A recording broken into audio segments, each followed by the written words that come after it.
রাতে যখন পুরো পাড়া ঘুমিয়ে থাকে তখন আমি শুয়ে থাকি নিঃশব্দে। কখনো মনে হয় কে যেন নিঃশ্বাস নিচ্ছে। পাশের ঘরে থাকা আরিফ হয়তো তখনও জেগে থাকে, আমি জানি না। কিন্তু যখন হঠাৎ দরজায় খুব নরম শব্দ হয়, টক টক, শব্দটুকু শুনেই বুঝি ও আবার এসেছে। আজও একইভাবে বলবে, আপু, আমি বর্ষায় ভয় পাই, ঝড়ের রাতে ঘুমাতে পারি না। জানি তার ভয় পাওয়ার কথা না, ও 18 বছর বয়সের ছেলে, উচ্চতা আমার চেয়েও বেশি। কিন্তু ওর চোখ দুটোই কিছু আছে, যেন বলতে চায়, আপু তুমি বুঝো আমি কি চাই। কিন্তু মুখে কখনো বলে না, শুধু দাঁড়িয়ে থাকে দরজার ফাঁকে। আমিও চুপচাপ উঠে দরজা খুলি। আজও খুললাম। দরজা খুলতেই দেখলাম আরিফ দাঁড়ানো, ছাতা ধরা না, বৃষ্টি নেই, কিন্তু চোখে যেন কোথাও ভিজে থাকা কাহিনী। আমি সরি আপু। ওর কণ্ঠ হালকা কাঁপা। আমি হাসলাম। আবার ভয় লাগছে বলেই কি আসছো? ও মাথা নেড়ে হ্যাঁ বলল, কিন্তু গলার স্বরটা ঠিক ভয়ের মতো শোনায় না। আমি বললাম, আয় ভিতরে ঢোক। দরজা বন্ধ করলাম। ও ধীরে ধীরে বিছানার পাশে এসে বসল। আমি ঘরের বাতি ডিম করে দিলাম। মৃদু আলোয় ওর মুখ দেখতে পাই। চোখ জোড়া নিচের দিকে নেমে যায়, তারপর আবার উঠে তাকায় আমার দিকে। যেই মুহূর্তে চোখে চোখ পড়ে যায়, আবারও মুখ ফিরিয়ে নেয়। আমি জিজ্ঞাসা করলাম, তোর কি সাহস নেই আমার দিকে তাকানোর? ও খুব ধীরে বলল, সাহস আছে আপু, কিন্তু কই থেকে বুঝবো কোন সীমাটা পার করা যাবে আর কোনটা না? আমি দীর্ঘ নিঃশ্বাস নিলাম। ওর কথায় লুকোনো অনুভূতির চাপে ঘরের বাতাস ভারী হয়ে গেল। আজ তুই ঘুমবি? ও ধীরে মাথা নেড়ে বলল, হ্যাঁ প্লিজ। আমি বললাম, ঠিক আছে, কিন্তু চুপচাপ ঘুমাবি। ওর ঠোঁটে এক সাদা লাজুক হাসি এলো। আমি জানি ও বোঝে না আমার নিজের ভেতরেও কিছু অদ্ভুত জেদ জমে আছে। কিছু বলা যায় না, কিন্তু অনুভব করা যায়। আমি আর একটা বালিশ দিলাম। ও মর্যাদা নিয়ে বালিশ নিল, যেন বোঝাতে চায় সম্মান আছে আমার। চোখে কোনো দুষ্টু খেলা ছিল না, শুধু টানা অদ্ভুত নীরবতা। আমি বিছানায় শুয়ে পড়লাম। ও পাশে শুলো। আমাদের মাঝে একটু ফাঁকা দূরত্ব, কিন্তু সেই দূরত্বটাই যেন হাজার গল্পকে চাপা দেয়। বৃষ্টি না থাকলেও রাতের বাতাসে শীতলতা ছিল। হঠাৎ লাইট চলে গেল, ঘর অন্ধকার। আরিফ খুব আস্তে বলল, আপু তুমি আছো তো? আমি বললাম, হ্যাঁ, চুপচাপ ঘুমা। আরিফ নরম স্বরে বলল, আমি ঘুমাতে পারি যদি তোমার নিঃশ্বাস শুনতে পাই। আমি থমকে গেলাম। অন্ধকারে কথা কঠিন শোনায় না, বরং সত্যি শোনায়। হয়তো আমি নিজেও এমনটা চাই। আমি কোনো উত্তর দিলাম না, শুধু শ্বাস টেনে ধীরে ছাড়লাম। ও সত্যি শুনছে কিনা জানি না, কিন্তু পরের নিঃশ্বাসের ফাঁকে অনুভব করলাম ও একটু কাছে এসেছে, হয়তো কয়েক ইঞ্চি। আমি বললাম, আরিফ দূরে থাক। ও থেমে গেল, কিন্তু বলল, আমি দূরে আছি আপু, শুধু মনে হচ্ছে তুমি কাছে। ওর কণ্ঠ অদ্ভুত শান্ত। আমি খানিক চুপ থেকে খুব নরম করে বললাম, আমি তোর বড়, আমি তোর প্রতিবেশী আপু। এই বলে নিজেকে বোঝাতে চাইছিলাম, কিন্তু ভেতরে কেউ ফিসফিস করে বলছে, তুমি তার থেকে দূরে থাকতে চাও? সত্যি? আরিফ আবার বলল, তুমি ঘুমাও, আমি আছি এখানে, ভয় পেও না। আমি হালকা হাসলাম, বললাম, আমি ভয় পাই না। আরিফ ফিসফিস করল, আমি পাই, তোমাকে হারানোর ভয়। আমি কথা বলতে পারলাম না। নিঃশব্দ রাত আমাদের ভেতরের অজানা টেনশন টেনে নিয়ে গেল ভিতরের কোনো অদেখা জায়গায়। বাইরে দূরে কুকুরের ডাক শোনা গেল, হাওয়া এসে পর্দা নড়ালো। আমি চোখ বন্ধ করলাম, কিন্তু ঘুম এলো না, কেননা পাশে থাকা মানুষটা নীরব থাকলেও উপস্থিতি নিজের মতো কথা বলে যায়। কিছু অনুভূতি বলা যায় না, শুধু থাকা যায় সেই অনুভূতির আলোতে। অন্ধকার বিছানায় দুজন দুদিক তাকিয়ে থাকা, অথচ ইচ্ছে করে না, কেউ যেন দূরে যায় না। আঙ্গুলে স্পর্শ নয়, শুধু নিঃশ্বাসের দূরত্বে ভেসে থাকা বন্ধন। আমাদের মাঝে নামহীন এক কামনা, না বলা সত্যি। চুপচাপ ও পাশে ছিল, আমি পাশে ছিলাম। রাত চলছিল। রাতের ভেতরে সময় কেমন থমকে যায় জানি না, কিন্তু তখন মনে হচ্ছিল মিনিটগুলো হাঁটছে খুব আস্তে। হয়তো আমি চোখ বন্ধ রেখেছিলাম, কিন্তু ঘুম আসেনি। আরিফও রোগছে না, শুধু মাঝে মাঝে তার নিঃশ্বাসের শব্দ বদলে যায়। কখনো ভারী হয়, কখনো শান্ত, যেন সে নিজেই নিজের অনুভূতিকে ধরে রাখতে চায়। অন্ধকারে কখনো শরীর দেখা যায় না, কিন্তু উপস্থিতি খুব স্পষ্ট হয়ে ওঠে। আমি উঠে বসলাম একটু। আরিফও নড়ল। আপু, ঘুমাও তো। বললাম, ঘুম আসছে না। আরিফ বলল, জানি, তুমি যখন চুপ থাকো তখনও তোমার ভেতর কথা চলে। আমি অবাক চোখ মেলে তাকালাম, যদিও ও দেখতে পাচ্ছে না। আমি বললাম, এত বুঝিস আমাকে? ও নরম হাসি দিল। কণ্ঠের শব্দে টের পেলাম। বলে উঠল, আমি জানি তুমি এমন ভান করো যেন কিছুই লাগে না, অথচ ভিতরে কত কিছু আটকে রাখো। কেন জানো? কারণ তুমি কাউকে তোমার ভেতরের দরজা খোলার সুযোগ দাও না। আমি একটু বিরক্ত হলাম, অথবা ভয় পেলাম, জানি না। বললাম, বেশি চালাক হইও না। আরিফ ধীরে বলল, আমি চালাক না, তোমার কাছে সত্যি বলি, ভুল হলে শাসিও। আমি চুপ করলাম। নরম হাওয়ায় জানালার কাজ একটু কাঁপল। আমি বললাম, কাল সকালে আবার সবাই বলবে তুমি রাতে আমার রুমে ছিলে। তুমি ভয় পাস না? আরিফ বলল, ভয় পাই, কিন্তু শুধু তোমাকে হারানোর ভয়। আমি বিরক্ত না বিশ্বাস না কি ছিল জানি না, তবু বললাম, এটা বলিস না। ও নরম হেসে বলল, তুমি না শুনলেও সত্যি থেকে যায়। আমি পাশ ফিরলাম, ও পাশ ফিরল। আমাদের মাঝে খালি জায়গাটা তখন এমন লাগছিল যেন কোনো পাতলা কিন্তু স্বচ্ছ নীরবতা দাঁড়িয়ে আছে, একটু শব্দ হলেই ফেটে যাবে। এত চুপচাপ ছিল সব যে দূরে কোনো গাড়ির শব্দ স্পষ্ট শোনা যাচ্ছিল। হঠাৎ আরিফ খুব ধীরে বলল, আপু, তোমার হাতটা একটু কাছে ছিল। আমি নিজের অজান্তেই শ্বাস থামিয়ে দিলাম। ও ছুঁয়ে দেয়নি, শুধু বলল। আমি বললাম, তুই যদি মনে করিস সাহস খুব বেশি, তবে ভুল করিস। আমি কারো নিয়ম ভাঙি না। আরিফ বলল, জানি, তাই তো তোমার পাশে থাকতে ভয় হয়, মনে হয় তুমি হঠাৎ দূরে সরে যাবে। আমি বললাম, হয়তো যাব, যদি মনে হয় তুমি সীমা পার হচ্ছ। ও চুপ করে রইল, কিন্তু নরম স্বরে বলল, আমি কখনো তোমাকে অস্বস্তি দিব না। আমি শুধু এতটাই কাছে থাকতে চাই যতটা তুমি অনুমতি দাও। তোমার পাশেই থাকলেই শান্তি লাগে, তোমার নীরবতায় কথা বলে। আমি ধীরে নিঃশ্বাস ছাড়লাম। রাত খুব গভীর তখন, বাইরে আকাশে মেঘ চলে যাচ্ছিল। আমি বললাম, চোখ বন্ধ কর, ঘুমা। আরিফ বলল, তুমি ঘুমাও, আমি পাহারা দিচ্ছি। আমি হালকা হেসে বললাম, কি থেকে পাহারা? আরিফ বলল, যেগুলো তোমাকে কষ্ট দেয় সেগুলো থেকে।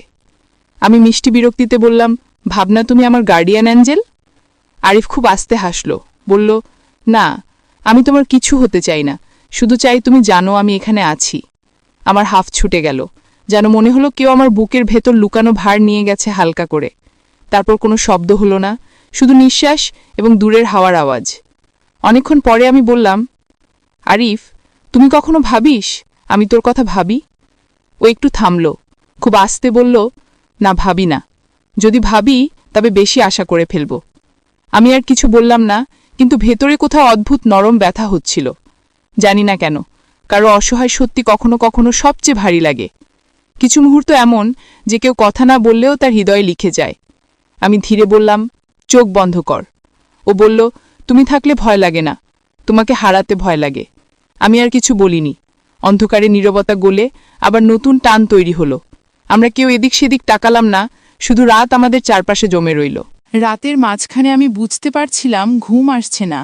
ঘরের ভেতরকার স্তব্ধতা যেন কারো নরম হাতে ছুঁয়ে রাখা একটা অনুভূতি। আরিফ নড়ল না, কিন্তু আমি টের পাচ্ছিলাম ওর শরীরের উষ্ণতা। খুব কাছে নয়, তবু খুব দূরেও নয়। এখন আমি পাশ ফিরে তাকাতে পারতাম, কিন্তু নিজেকে আটকাতে হলো, কারণ এদিক তাকালে হয়তো কথার বাইরে কিছু দেখতাম যেটা আমরা কেউ বলতে চাই না। অন্ধকার এত ঘন ছিল যে তবু একটা মৃদু আলো মানুষ চোখে তৈরি হচ্ছিল, যেখানে ওর মুখ দেখা যায়, শান্ত, নরম, কিন্তু বুকের ভেতরে ঢেউ আড়াল করে রাখা। আমি বললাম, আরিফ, তুই জেগে আছিস? খুব আস্তে বললাম, যেন বাতাসও না শোনে। আরিফও খুব ধীরে বলল, হ্যাঁ আপু, ঘুম আসছে না। আমি বললাম, কেন? ও বলল, তুমি থাকলে মাথা শান্ত হয়, কিন্তু বুক অদ্ভুত টেনে ধরে, যেন কিছু বলা দরকার অথচ বলা যাবে না।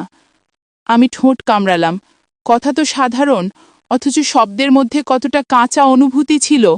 বললাম, কথা না বলাই ভালো, হয়তো বেশি বলা মানে নিজেকে হারানো।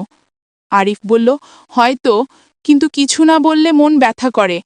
আমি বললাম, তুই কেন ব্যথা পাস?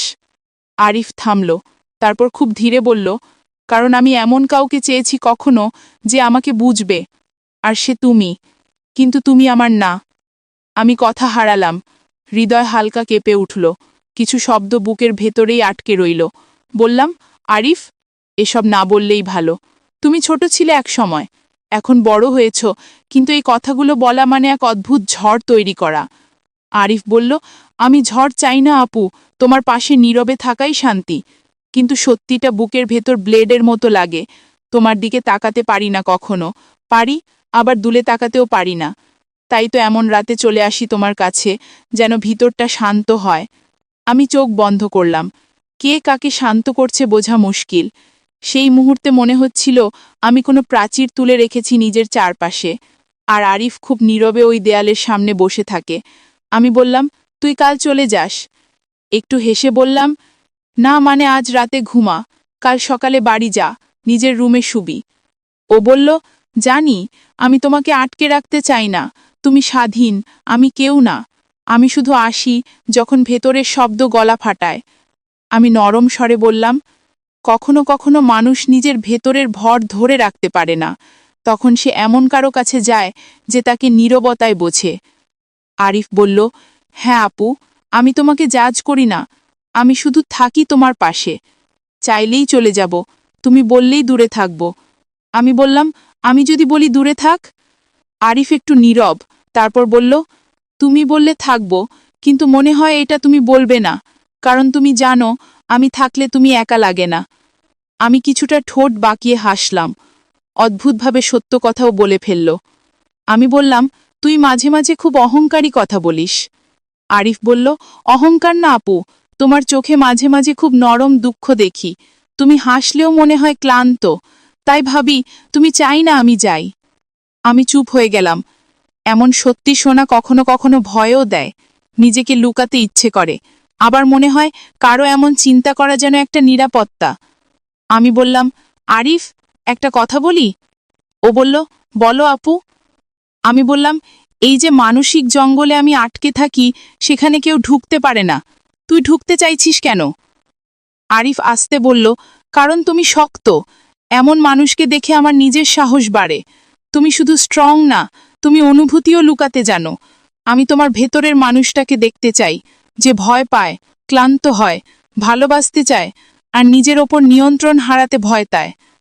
আমি চোখ বন্ধ করলাম, যেন সব খুলে যাচ্ছে এই এক রাতে।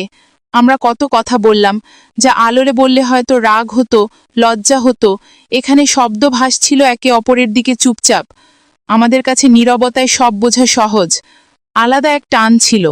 কথাগুলোর পরে নীরবতা নামল, সেই নীরবতা যেটা আরামও দেয় আবার ভয়ও দেয়। আমি ধীরে বললাম, আরিফ, তুই ঘুমা। ও বলল, তুমি ঘুমাও আগে। আমি বললাম, না, তুমি আগে চোখ বন্ধ করো। ও বলল, যদি আমি চোখ বন্ধ করি আর চোখ খুললে তুমি না থাকো? আমি নরম হয়ে গেলাম, বললাম, আমি আছি। কখনো কখনো শুধু এই কথাই যথেষ্ট, শান্ত হতে।